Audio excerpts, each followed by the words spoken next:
Hey everyone, welcome back to a new episode of the Hemmings Hot Rod Barbecue Podcast. I am Mike Musto together with Rob Einaudi, who is our Rob, what's your title? Because I always forget. Just director of marketing is fine. You can see how enthusiastic he is. Director of marketing. That's what he does. Now, because I've been on the phone all day. I'm tired. I know everybody's a little tired, but we felt this was needed because this is our Pebble Beach recap episode. Our car week, all the big money stuff that's out there. Some of which you can actually find on the Hemmings Classified, of which we have 25,000 cars at any given time. So go to the Hemmings Classified, check it out, and check out our auction. Now that we talked about that, it's Pebble Beach time. Now, Pebble Beach is a very interesting place because, as I like to say, it is one of the most disgusting displays of wealth that I've ever seen. And Rob, I think you'd probably agree, no? Yeah, it's pretty outrageous. Just the traffic jams alone are pretty interesting. The vehicles that you are next to in traffic before you even get there. That's the crazy part about it. Now for those that don't know, Pebble Beach, the Concours d'Elegance they call it Car Week. It happens in Monterey, California every year. Last year it obviously didn't because of COVID, but this year they did. And while it was still a little light because of COVID, there was still a great turnout. Now, throughout the week, you have a whole bunch of different events. You've got the Porsche Werks reunion. You have the Concorso Italiano, which is all Italian stuff. You have the Quail Lodge. You have the races at Laguna Seca, the vintage races. And then, of course, you have Pebble Beach itself. Now, I was down there. Rob was down there. Mike Austin, who's having major audio difficulties, was down there. And so if he pops in, he will be on the show. If he doesn't pop in, he won't be, but we really hope he is because Mike is a great guy and we need his insight. So yes, we do. So let's start from the beginning. I got down there probably midweek, I think, as did Rob. And the first thing you'll notice about Monterey and about Pebble Beach when you go down on Car Week is it's a little different than just driving through a normal town, right? Because there's a bunch of seaside towns along the coast of California, but not so many that you'll be at a light and then you might see like a 250 GTO Ferrari that's worth like 20 million bucks, or an F40 or a Bugatti Chiron or a vintage birdcage Maserati that are all being driven on the street with no plates because it's apparently during Car Week. I guess registrations don't matter. They do away with it. And it's just the most amazing. Yeah, it's the most amazing display of automotive wealth that you can see. And Lamborghinis are a dime a dozen, right? Oh. Lamborghinis everywhere. Lamborghinis are everywhere. What would be the entry car? Like a 911, you don't even really qualify. Like if you show up in like a regular 911, people are like, oh well, they're poor. No, that doesn't cut it. I think you need at least a little baby Lambo, honestly. Baby Lambo or like a baby Ferrari, like a California. Yeah. Yeah, right. I was at the cheapest dive motel and we had, I think, 2 Ferrari Californias there, whatever they're called, the kind of cheap convertible one that everybody made fun of. And it was a 458. There was a California. Oh, okay, yeah. Or maybe it was a 430. There he is. Austin's back. Sweet. Okay, so Mike, I just introduced Pebble and now we're just talking about it. And so how would you describe Pebble Beach, Mike? I think he's out again. Mike is frozen. Mike is frozen again. If Mike comes back in, we'll let you know. He's just texted us, and all he said was "holy shit" because he's been having all these issues. If he comes back in, no, he's not back. Is he back? I'm back. Yes. All right, Mike. Before you freeze again and go into like electronic purgatory, like how would you describe Pebble Beach? I mean, it's complicated because there's just so much, but I mean, it's a bucket list thing. It's gearhead heaven. Yeah. There's like so much stuff. I've been a few times and everyone it becomes normal. You're like, oh, if you go to this, you go to that. And you stop and take a moment and just think of like any one thing at Pebble is a bucket list item. And they're all stacked up for like 4 days in a row. Mm-hmm. That's well, I think one of the coolest things that I experienced when I was down there this week was I had gone to the Werks reunion, which was the Porsche event, right?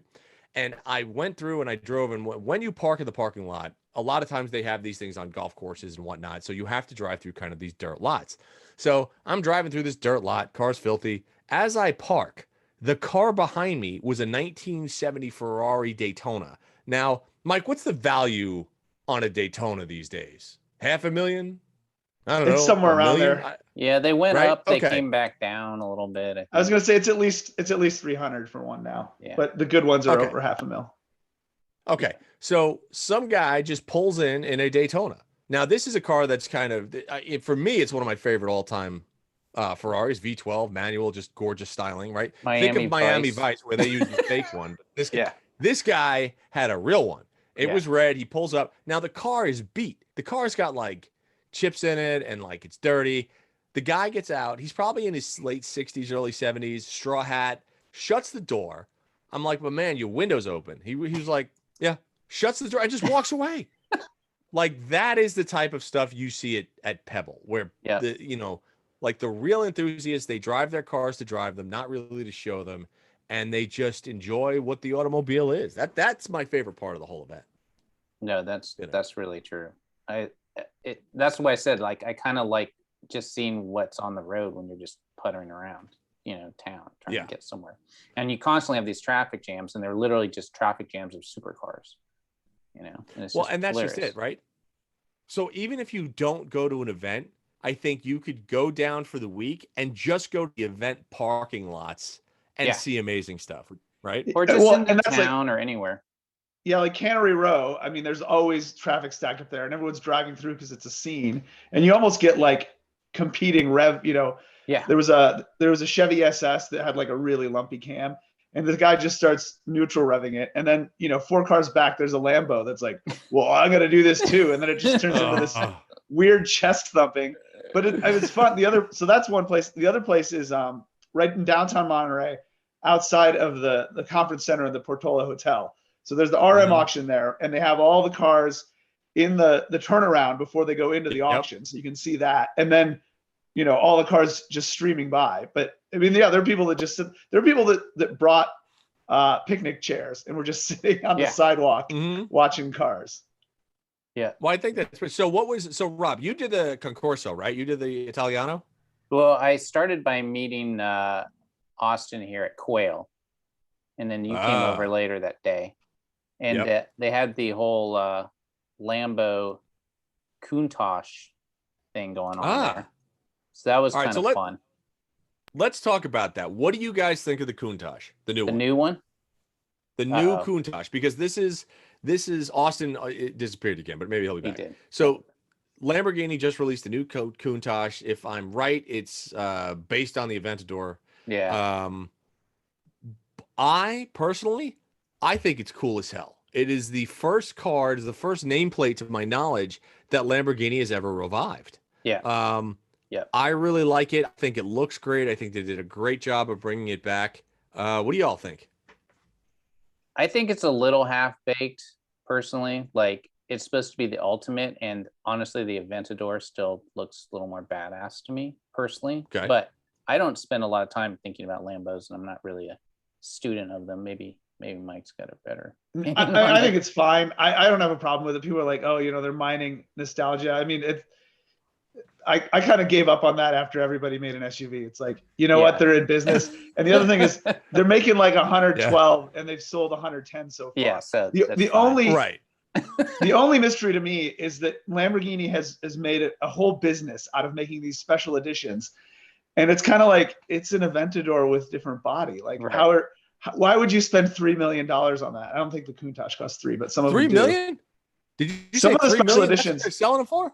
No, I don't know what the Countach goes for, but some of those special editions have gone for like, $1.5 million, $2, $3 million. And it's like, isn't it an Aventador with a factory coach built body on it? Yeah. Yes. Yeah. What I like though was seeing all the old ones that they had out all together. Where are you going to see like 30 of them all parked next to each other? I mean, that was really cool to me. Well, one filing on the new Countach, though, it does have this like totally badass new hybrid powertrain with like super capacitors and all that neat stuff. So I thought it was cool. I mean, one of the things like you had mentioned, like seeing all like, because they did this thing called the Countach rally, and there were like, I don't know, 25 Countachs and stuff. Yeah. But like, I think the rally only went from Santa Cruz down to like Monterey. That's not even cars. miles. I mean, like I've driven farther than that to get a sandwich. Like in a Countach? Did you in anything? Right, that's dude. the thing. Like, you're in a Countach. You know, you're in a Countach, but still, it's like that's not a rally. Like 70 miles. It's close Come enough. on. That's fine. Like, should you be proud of that? Like, should you really be proud of that? Should you be like, my Countach drove 70 miles? And I You know, had it so flown this- in probably prior. I was gonna say this is my favorite Pebble story from a few years ago. This was like before the Chiron. So there's a Bugatti parked at Spanish Bay, which is like the other hotel besides the lodge. The valet there is a whole scene, and there's a Veyron parked there all week. And then on Monday morning, as I'm driving out, there's a car hauler just outside the driveway to Spanish Bay, and they're loading the Veyron onto the car hauler. Someone literally brought it just so they could have their car parked out front. Yeah. Yeah, but you see, you have stuff like that, and this was 2019 as well. This was the last one that I was out before this. We were coming into Monterey, and next to us was this matte black wrapped Porsche 918. Right, that's $1 million plus car, right? And it was filthy. There were bug marks on it. It was all pocked up. And we got to the thing. We got to the light. I rolled down the window. I go, my man, where did you come from with this? He's like, I just drove it from Boulder. I'm like, Colorado? And he's like, yeah. He's like, I'm not saving it. And I was like, you're my hero. Like, I was like, where did you stay? And he's just like, I don't know, just hotels. Like, can you imagine like rolling into like a Holiday Inn Express and seeing a 918 Spider just randomly parked in the lot? Like, this guy just didn't give a shit. That's awesome. You know? That's awesome. So that's what I love. That's absolutely what I love. What's your I mean, that's good part too, of because Pebble? you know, when we look at, you know, you look at the cars at the auctions and you know, stuff you see, it's always these like, oh, here's this perfectly preserved, you know, with only 200 miles on the odometer. And you're like, you know, who someone has to be driving these, right? Yeah. And it's Right. good to know there are, you know, like, because again, the only stuff you see come up now is like this car that hasn't been driven, and you're like, why did you even buy it? Right. They're like, you know, like the Ford GT that, you know, people literally just sat until they were allowed to sell it. Yeah. There's Great a job. lot of that. Yeah. Good job. I don't get it. Like, is that an investment or is that just a stupid move? Because I don't know. If you got anything, I mean, on the Ford Ford GT, you're making like $500,000 in 2 years, so it's probably okay. Yeah. Just for making Yeah. a list. I don't know. So what did you guys see? Like, what was the one car or the two cars that you saw that you were like, that I would take home? Jeez. Well, Austin knows I always like 512 boxers, so I always go stare at them for a while. Yeah, Rob and I like hugged it out on that. I was just like, yeah, that's the best one.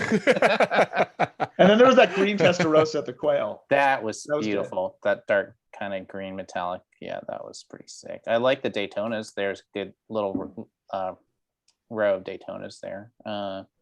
Yeah, Quail's kind of a trip. It's more like the people watching. I mean, Austin was doing a good collection of people with their dogs. Is that published online or just on the Facebook? It's on my Twitter feed. Oh, it's good. So you should go find Mike Austin on Twitter and look at all the dogs of Quail. So did you see?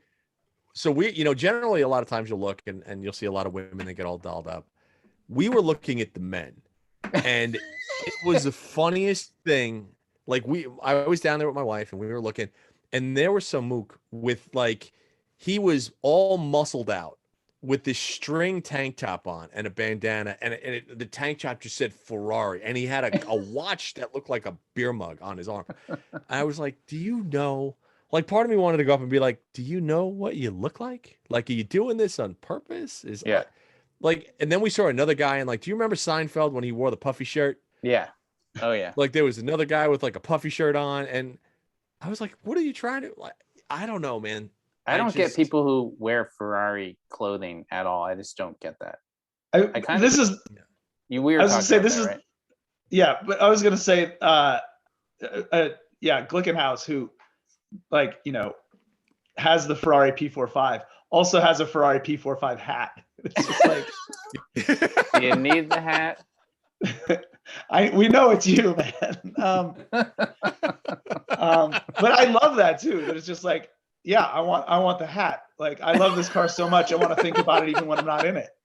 But the other thing, I think it's also like, when you're that wealthy, there's enough people that like have enough wealth, they do not care. It's just like, I live in the Midwest, so I have no idea what, whenever I go to California, like, you're like, oh man, we're in Newport. Like, this is a different place than Michigan. And so, but I think the Pebble and Quail go beyond that, where it's not just like you're in a preppy town or people dress different here, even in Colorado, like there's a certain Colorado guy look that's not as ridiculous as the stuff you see at Pebble. So the thing of Pebble is just like, these people do not care.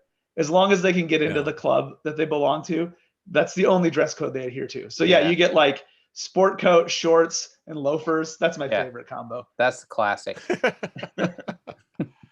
I don't know, man. I mean, listen, God knows that I only own one like shirt and stuff like that and a pair of shorts. So for me, I can't really speak on it, but it is fun to watch. It is fun to look at these people and be like, all right, y'all are trying. And the other thing is the amount of sheer plastic surgery that's something. Like, I'm sure there was a lot of plastic on some of those cars, but the people, I think, out plastic the cars, in my opinion.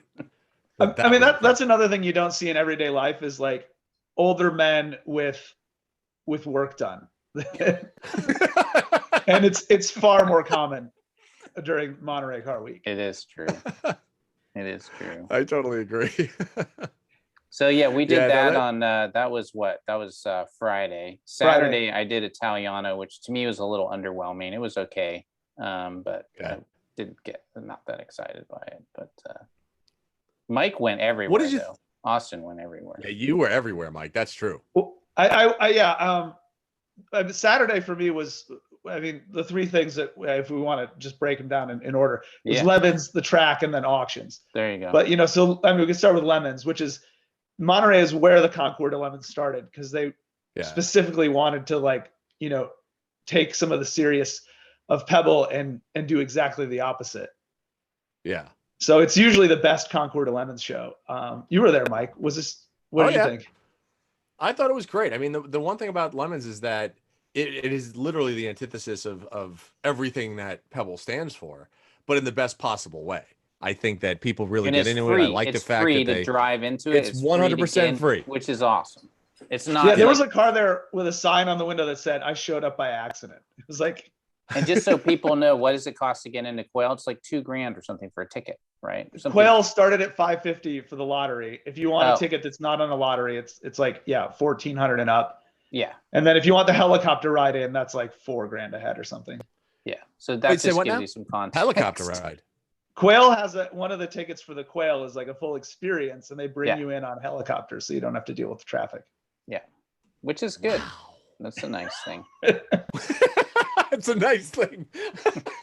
That's a nice thing. Yeah, you give it. My wife was having trouble even dropping me off at that thing. They wouldn't let us get anywhere near it. They kept chasing us away and stuff, just trying to. And I was like, I have a press pass, and they're like, go away. It was hard to get even near Quail. I mean, at $550. I think it's something that if you saved up for it, you wouldn't be disappointed. Yeah. Yeah. Helicopter ride, you have to be in a different tax bracket, I think. But sorry, back to Lemons. Lemons is free for everybody, whether you're spectating or showing, right? So it's more like a cars and coffee almost. Yeah. Yeah.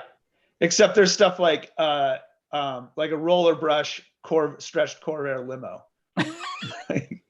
That was like, cool. What else was there? Oh, there was someone had like a homemade neon convertible. Yep. Oh man, I know. There was the lifted. Rob, you'll like this. There was a lifted 240D wagon that was actually pretty badass. That's awesome. I thought that was pretty cool. Nice. Yeah. But yeah, so I mean, I think all of the events, it's just there's always something to do, and like I said, you don't even actually have to go to an event in as much as you just could sit on the street in Carmel and just watch everything drive by. And the show you'll see just about everything. Yeah. Oh yeah. Well, and so then there's the track. Did you make it out, Mike? I went out, and again, when you're there and you have to run around everywhere or make bad decisions like I do and decide that you're going to run around everywhere, you're like, oh God, the track is going to take forever to get out there. And then you got to park and then you got to walk. You really just should spend a whole day there. But you're kind of like, oh man, I got to get to the track. And you get there and you're like, oh man, I want to live here. Why? Yeah. Why Yeah. am I going to this other stuff? We can agree it's the best. It is. It's the best bang for the buck. It's $80 to get into this thing. You're at Laguna Seca, and Mike, like you said, you can walk up into the pits and go check out any car. You can go sit in the stands and watch these things ripping around the track. Yeah. And like every half an hour, you just hear all this noise, and then these things start whipping by. Well, the cool part is you really do get to see some of the most famous race cars in the world out there. And the cool part is like the drivers are hustling. It's not like they're just snail trailing around. These guys are four-wheel sliding through corners. Like they're running these cars, right? So anywhere from like, you can see a Type 23 Bugatti on like pizza cutters going through, and then you can see the IMSA races and the Trans Am races, and it's really a spectacle. It's fantastic. I like seeing all the 75-year-old dudes in the full, like, mechanic outfit, like wrenching on these things too, and they're just so happy, that they're still doing that. It's the greatest. Yeah, I totally agree. Now, have you guys, well, Mike, you've run Laguna, right? Yeah. Well, this is what I was going to say. Like my favorite part is when you see something like an old Corvette or like a Trans Am racer where like, the stock, the road cars did not handle well, right? At all. Like they moved around and floated. You see these things going down the corkscrew and you're like, oh my God, like how are these guys doing this? Yeah. Yep. But they're wheeling them. They are like, they're hustling these things. And it's really cool. Like when we go to Laguna, we always sit by turn, I basically 4, 3, right? 4, and 5. Yeah. Turn 4, which is great because they'll come out of turn 3 and you can see a little slide. And then turn 4 is a really nice kind of right hand where they always take it out to the edge. And you see these guys. Or if you've played 4 in the video games, it's the right hander where you always run off into the dirt to the left. That's correct. Yes, that's exactly correct. But these guys, they'll come around the corners and they'll drift these cars out of the corners. And, whether it's an old 911 or a Bugatti or a Trans Am car, it's just great to see. Really. Yeah. So I would say anybody, if you live in the Bay Area next year and you just have a day during that week, you won't even get in a traffic jam. Just drive out there. It's $80. That's what it was for anybody to get in. Full access. Great day. Just bring sunscreen and maybe some water. Yeah, I would bring a lot of water. So what did you guys think about capacity? Because I thought it was probably between 60 to 70% capacity in regards to what it usually was. At the track? Just Pebble as a whole. And I think because of COVID.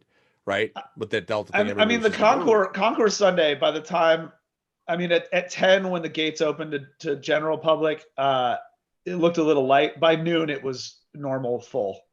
Like Quail seemed normal to me. Italiano seemed a little light, but the show also was not as good as I remember. But maybe thinking back too fondly on it. I don't know. I liked it. I like the fact that we could call and actually get a dinner reservation. You could actually find parking. Yeah. Like that's I would say the scene around town was lighter for sure. Yeah. But no, all in all, it was great. I think Pebble's definitely a bucket list thing. I think like one event that I haven't done, I've always wanted to do is Goodwood. Like maybe one day I'll get a chance to go see that because I feel like that's the European equivalent of Pebble. I don't know. Have you guys ever been there? Nope. I got to go once, and it's kind of like it's like if you put Pebble and Laguna Seca in the same place, right? Like, okay, because they're running up. At least I went to the Festival of Speed, not the throwback one, the other one. I went to the one where they're just doing the hill climb. Yeah. And it's the same kind of thing. Like you can walk up to the pits, and the thing with Goodwood is they have Formula One cars every year, so it's like there's the car and there's the mechanics and there's like the huge starting gun. It's good, but is it the same amount of access? Like, is it the same amount of access? Like Laguna, you could walk literally into the pits and stick your face in the cars. Yeah. Is it like that? Quite. Not quite. I mean, they have Goodwood is a little more strategic with like, VIP grandstands and like, you can get a good view, but it's not like you can walk everywhere around the track and sit anywhere you want or, walk up and start talking to the car owner. It's not quite that good.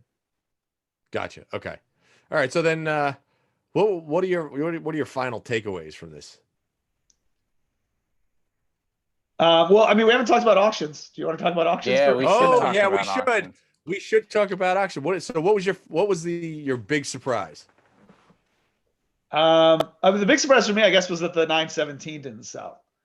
That was, I mean, it was a good Porsche 917.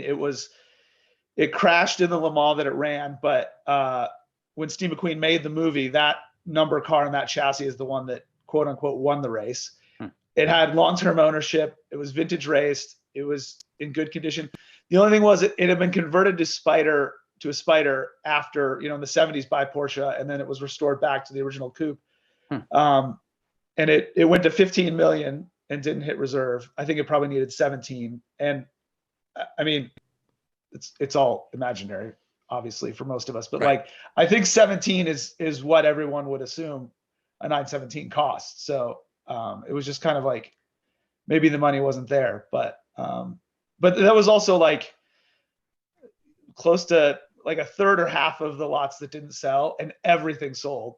The stuff that didn't sell was overwhelmingly race cars. So I don't know what's going on there, but otherwise, Shelby, how about that Shelby thing? Yeah, the Shelby concept. That was one of the coolest things, actually. So Shelby, Ford brings Carroll Shelby back in. I'm going to do the long version. Ford brings Carroll Shelby back into the fold in the early 2000s. They start making Shelby Mustangs again. They make a Shelby concept. Cobra thing? Yeah. Yep. So they made a concept in 2004. It's early 2000s retro look. It's got a bespoke V10. It's not the truck V10. It had a flat plane crank. I just learned this. And Ford auctioned it off years ago to raise money for a charity. And then the guy that built it, Chris Theodore, the main engineer, bought it, put it back to roadworthy condition, and then now he sold it, and it went for $2.4 million, which was reserve was 1.5. So got bid up. Yeah, and he was there. He was just super excited. He knows the guy he sold it to. And then I got to hear it, and it sounds wicked and it's cool. And but again, that's the whole Pebble experience is they're going to sell a car that, might not come up for another 10 years and might not ever come up again. This is the only time you're ever going to see it is at the auctions. Right. Wild. Right. Well, what about that McLaren, that F1 that's over 20 million? Yeah. So I was in the room. That was pretty crazy. I mean, they bid it and it's, 16 million, everyone's cheering. And you're like, are you guys cheering lack of free healthcare or something? but it's exciting. It's really, I mean, it is pretty crazy when you're someone's going to pay this much money. And that car, so it was a new record. The car was brown. Some people thought the color was off-putting. I thought the color was great. It was this mocha it was like kind of eggplant. Brown. I thought it was more brown than purple, but yeah, somewhere between the two. It was an understated color. It had no miles. Whoever bought it to look at it. It was delivered to Japan new. Yeah. And so that was, so it went for 20 million, which was a new record for McLaren. It was the high sale of the weekend. But it was only $500,000 more than the previous McLaren that sold. And again, going back to that, you'll see stuff you never see. F1s have only come up every 2 years. This is in 6 years, there's been 3 F1s at auction. And so it was well, either 20 million is the top end for a McLaren F1 now. There's not a lot of money, because you could argue this thing was perfect. It was showroom condition. The one that sold before it was 13,000 miles. But going back to, the central topic we were talking about earlier is, can you drive this one? Yeah, it's perfect and it's showroom new, but if you put 3,000 miles on it, it's not the brand new McLaren anymore.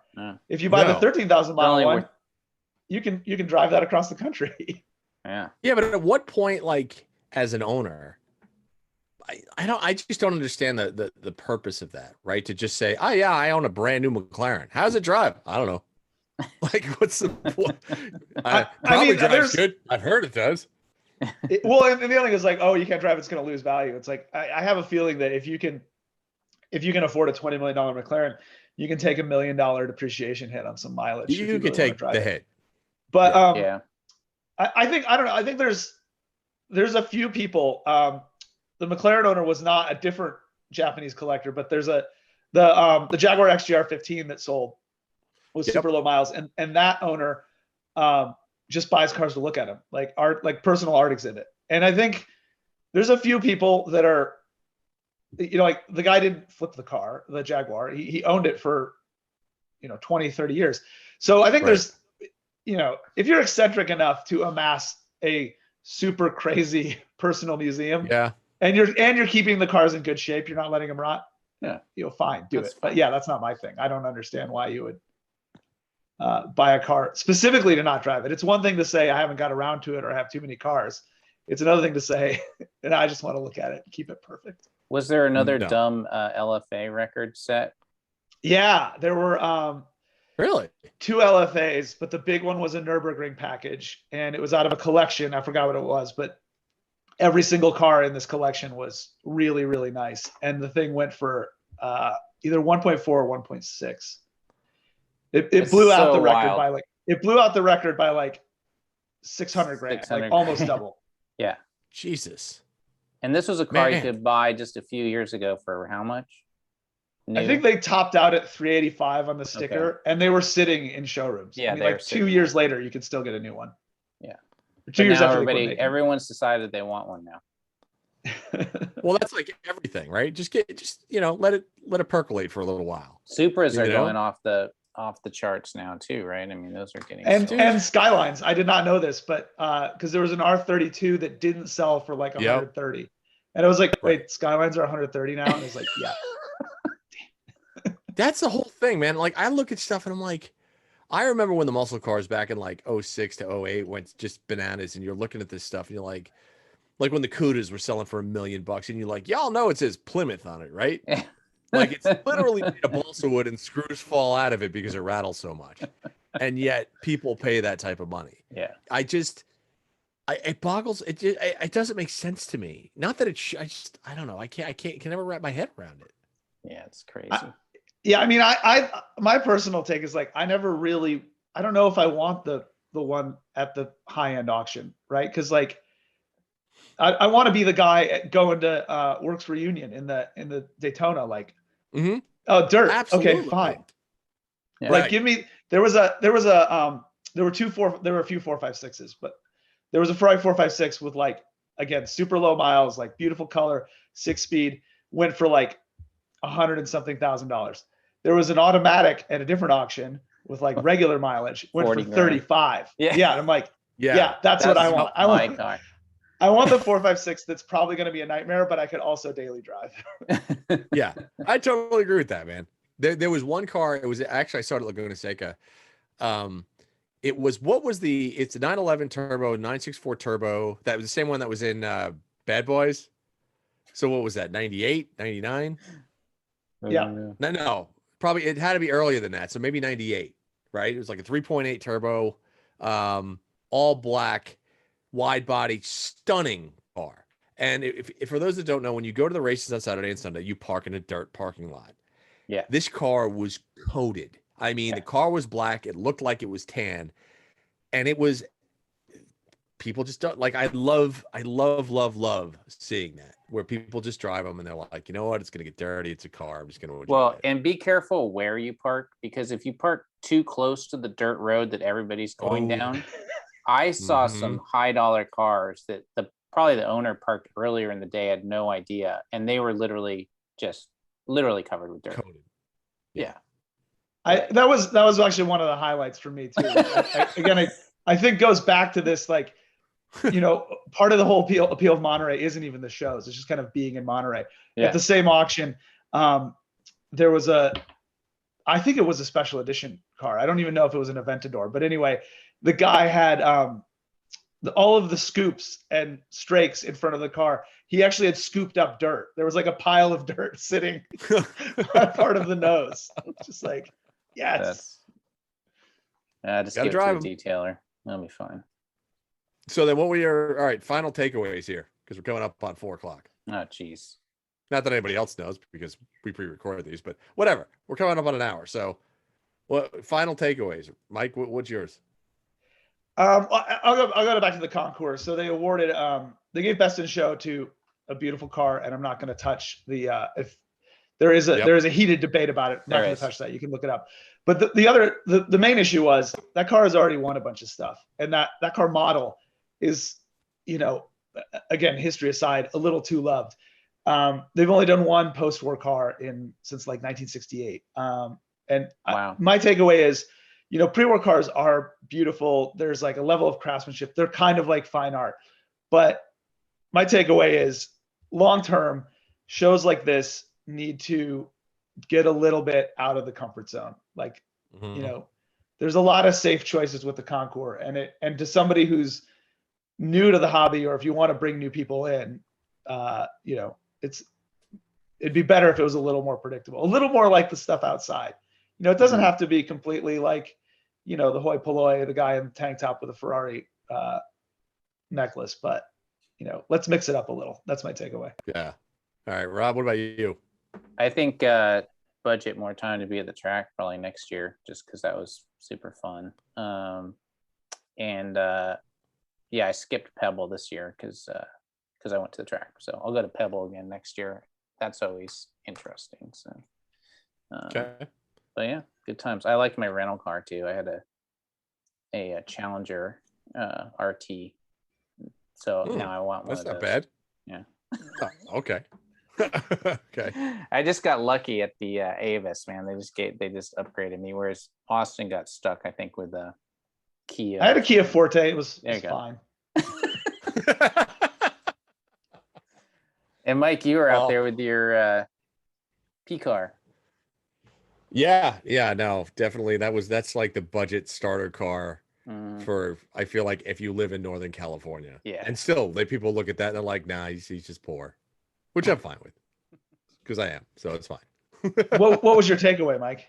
Yeah, what's your? I honestly liked it a little bit light. I liked it at 70% or 60% capacity.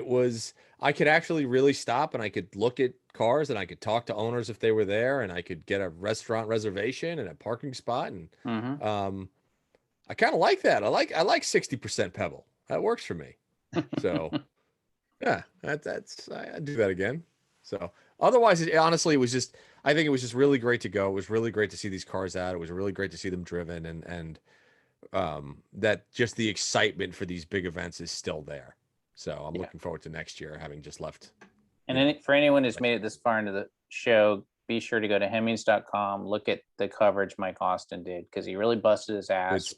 He did, and it's good. And we had a great photographer, not me. I was just barely adequate. But I took the Italiano photos. But we had a really good guy who did the Pebble ones and some of the other ones. So you'll see some the track photos. That's my favorite gallery. Yeah. So you'll see some really good galleries. Get a sense for it. Yeah. So there you go. So everyone, thanks for tuning into another episode of the Hemmings Hot Rod Barbecue Podcast. Rob Einaudi is here. Mike Austin is here. Sorry for his delayed entrance. However, he made it as amazing as always. We'll get the tech side. Any of the jokes that I didn't hear were probably fair. Yeah. Yeah, fair. That's a good way of putting it. So that's it. So everybody tune in next time. But and I think we're going to do these kind of roundtable 3-people discussions more, because honestly, they're just kind of fun. So yeah, and obviously reply in the comments. Let us know what you think. Let us know what you want to hear about, and we will talk to you all soon. See you later. Thanks for listening, folks. And again, please subscribe to the Hot Rod Barbecue Podcast. If you're on Spotify, check us out there. Subscribe to it on iTunes. And if you are going to go to YouTube, make sure you go to the Hot Rod Barbecue Podcast and hit that subscribe button, and we'll come to you every week.